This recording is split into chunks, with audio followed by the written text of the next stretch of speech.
성도 여러분 안녕하십니까? 2025년 9월 6일 토요 새벽 말씀 함께 나누겠습니다. 함께 나누실 하나님 말씀은 데살로니가전서 5장 12절에서 28절까지입니다. 본문은 재림을 기다리는 성도의 삶과 데살로니가전서의 마침 인사입니다. 재림을 기다리는 성도는 어떤 삶을 살아야 하겠습니까? 결코 아무렇게나 살아서는 안 됩니다. 본문을 통해 주님 오실 때까지 성도는 이웃을 사랑하며 주님의 은혜를 의지해야 함에 대해서 묵상하겠습니다. 첫째 묵상할 내용은 이웃을 사랑해야 한다는 것입니다. 본문 12절 13절에 보시면 형제들아 우리가 너희에게 구하노니 너희 가운데서 수고하고 주 안에서 너희를 다스리며 권하는 자들을 너희가 알고 그들의 역사로 말미암아 사랑 안에서 가장 귀히 여기며 너희끼리 화목하라 하였습니다. 11절까지 재림에 대한 가르침을 준 바울은 곧바로 성도들의 실제 생활에 대한 교훈을 주고 있습니다. 그런데 그 가르침은 교회의 덕을 세우는 것으로부터 시작됩니다. 너희 가운데서 수고하고 주 안에서 너희를 다스리며 권하는 자란 교회 지도자들입니다. 그들을 알고 귀히 여기라 했습니다. 이것은 교회 안에 영적 지도자들의 권위를 인정하고 동시에 존경하라는 뜻을 가지고 있습니다. 또한 너희끼리 화목하라 하였습니다. 주님의 오심을 기다리는 교회는 이렇게 영적 지도자의 가르침을 따라 온 성도들이 화목합니다. 본문 14절 보시면 또 형제들아 너희를 권면하노니 게으른 자들을 공개하며 마음이 약한 자들을 격려하고 힘이 없는 자들을 붙들어주며 모든 사람에게 오래 참으라 하였습니다. 여기서 게으른 자란 대열에서 일탈한 병사를 지칭하며 무질서한 자를 의미합니다. 이런 자들에 대해서는 경고하고 징계함으로 이런 악행이 확산되지 않도록 막으라는 것입니다. 또한 마음이 약한 자는 격려하라 하였고 힘없는 자는 붙들어주라 하였습니다. 모든 사람에게 오래 참으라 했는데 이것은 불신자까지도 관용으로 대하라는 가르침입니다. 본문 15절에 보시면 삼가 누가 누구에게든지 악으로 악을 갚게 하지 말고 서로 대하든지 모든 사람을 대하여 항상 선을 따르라 하였습니다. 주님의 재림을 기다리는 성도들은 아무에게도 악을 악으로 갚아서는 안 됩니다. 그것은 주님의 가르침입니다. 또한 나아가 그 악인에게도 선을 행하라 하십니다. 본문 16, 17, 18절은 너무도 많이 알려져 있는 말씀입니다. 항상 기뻐하라는 것은 성도들은 하나님 주시는 구원을 이미 얻은 자들이므로 언제나 기뻐함이 마땅하다는 말입니다. 그런데 구원받았다고 해서 그 인격 자체가 완전히 의인이 된 것이 아니므로 천국에 이를 때까지 성도는 매 순간 하나님의 도움과 교제를 위해 기도가 절대적으로 필요한 것입니다. 또한 하나님은 구원하신 성도들을 섭리로 인도하시기 때문에 성도들은 어떤 역경에서도 범사에 감사합니다. 본문 19절 20절에 보시면 성령을 소멸하지 말며 예언을 멸시하지 말고 라고 하였습니다. 여기서 성령을 소멸하지 말며 예언을 멸시하지 말라 하신 것은 아마도 고린도 교회와 비교하여 데살로니가 교회는 성령의 역사에 대해 지나치게 냉담하게 반응했기 때문이 아닌가 생각합니다. 성령의 은사에 대해 지나치게 광적으로 대하는 것도 문제이지만 성령에 대해 지나치게 냉담한 것도 바라지 못합니다. 그러므로 어떻게 해야 합니까? 본문 21절 22절에 보시면 범사에 헤아려 좋은 것을 취하고 악은 어떤 모양이라도 버리라 하였습니다. 헤아린다는 것은 참과 거짓을 식별하는 것입니다.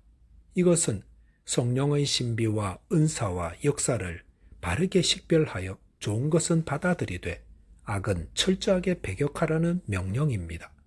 악은 어떤 모양이라도 버리라 했는데 어떤 모양이란 말은 겉으로 드러나는 악뿐만 아니라 동시에 모든 종류의 악을 버리라는 것입니다. 주님의 오심을 기다리는 성도는 어떠해야 합니까? 아무렇게나 살아서도 안 되고 특별히 교회의 덕을 세우기 위해서 힘써야 합니다. 주님 오실 날이 가까워올수록 세상은 더욱 악해지고 사랑은 없어집니다. 그러므로 우리 주위에 있는 이웃을 사랑하되 범사의 좋은 것들을 잘 식별하여 취하고 악은 버림으로 주님 오실 때 칭찬과 존귀함을 얻는 저와 여러분 되시기 바라겠습니다. 둘째로 묵상할 내용은 주님의 은혜를 의지해야 한다는 것입니다. 본문 23절 보시면 평강의 하나님이 친히 너희를 온전히 거룩하게 하시고 또 너희의 온 영과 혼과 몸이 우리 주 예수 그리스도께서 강림하실 때에 흠없게 보존되기를 원하노라 하였습니다. 이것은 바울의 마지막 기도입니다. 바울은 본론을 끝내면서 다시 한번 평강의 하나님께서 데살로니가 교회 성도들을 거룩하게 지켜주실 것을 간구하였습니다. 그런데 왜 평강의 하나님이겠습니까? 그것은 교회 안의 평강이 얼마나 중요한가 하는 것을 말해줍니다. 교회에는 평강이 있어야 합니다. 그리고 그 안에 성도들은 거룩해야 합니다. 그런데 거룩하게 하시고 라고 하였습니다. 이것은 성도를 성결하게 하시는 주체가 하나님이시라는 말입니다. 본문 24절 보시면 너희를 부르시는 이는 미쁘시니 그가 또한 이루시리라 하였습니다. 여기서 그가 또한 이루시리라 라는 것은 앞에서 말한 성도들의 성화를 의미합니다. 즉 바울이 가르친 성화의 삶은 불완전한 인간의 노력으로는 성취될 수 없고 신실하신 하나님만이 이를 온전히 이루신다는 것입니다. 주님의 재림을 기다리는 성도들은 어떤 삶을 살아야 합니까? 교회의 평화를 위해 힘쓰고 개인의 성결한 삶을 위해 끊임없이 노력하되 우리의 힘이 아니라 하나님께 온전히 맡기도록 늘 기도하며 간구해야 합니다. 본문 25절에 보시면 형제들아 우리를 위하여 기도하라 하였습니다. 데살로니가 전서를 끝내면서 바울은 자신들을 위한 기도를 부탁하고 있습니다. 그런데 바울이 어떤 사람입니까? 그는 사도요, 성결한 삶을 사는 탁월한 능력과 영성의 소유자입니다. 거기에 비해 데살로니가 교회 성도들은 이제 신앙생활의 걸음마를 띈 초짜 신앙인들입니다. 그런데도 바울은 이들에게 자신들을 위해 기도해달라 부탁하고 있습니다. 바울은 얼마나 겸손한 신앙인입니까? 이런 바울을 통해 배우는 것은 주님 앞에서 우리 모두는 누구든 가릴 것 없이 주님만 의지해야 한다는 것입니다. 본문 26절 보시면 거룩하게 입맞춤으로 모든 형제에게 문안하라 하였습니다. 고대 유대인들과 페르시아 사회의 인사법은 높은 지위의 사람에게는 손이나 가슴에 입을 맞추고 동격의 사람에게는 입을 맞추었습니다. 그러므로 바울이 거룩하게 입맞춤으로 모든 형제에게 문안하라 라는 것은 자신과 데살로니가 교회 모든 교인들을 동등한 위치에 두고 있음을 말합니다. 바울은 나이도 많고 또 뛰어난 사도입니다. 그런데도 자신이 인사를 받아야 한다고 생각하지 않고 모두에게 동등하게 인사를 전하고 있습니다. 이것은 바울이 일반 성도들과 지체의식을 가지고 있음을 말하고 있습니다. 몸에서는 모든 지체가 다 중요합니다. 성도들은 이 마음이 있어야 합니다. 그래야 교회가 평안하고 그래야 성화의 삶을 살 수 있습니다. 본문 27절에 보시면 내가 주를 힘입어 너희를 명하노니 모든 형제에게 이 편지를 읽어주라 하였습니다. 바울은 자신이 보낸 편지를 모든 형제에게 읽어주도록 부탁하였습니다. 당시에는 글을 못 읽는 사람들이 많았기 때문에 바울은 모든 형제에게 이 편지를 읽어 모든 사람이 신앙의 교훈을 받기를 원했던 것입니다. 주님 오실 때까지 모든 성도들이 힘써야 할 것은 주님의 말씀을 듣고 배우기를 힘쓰는 것입니다. 본문 28절 보시면 우리 주 예수 그리스도의 은혜가 너희에게 있을지어다 하였습니다. 바울은 이 축복 기도로 그의 서신을 끝내고 있습니다. 그런데 여기 보시면 주 예수 그리스도의 은혜라고 하였습니다.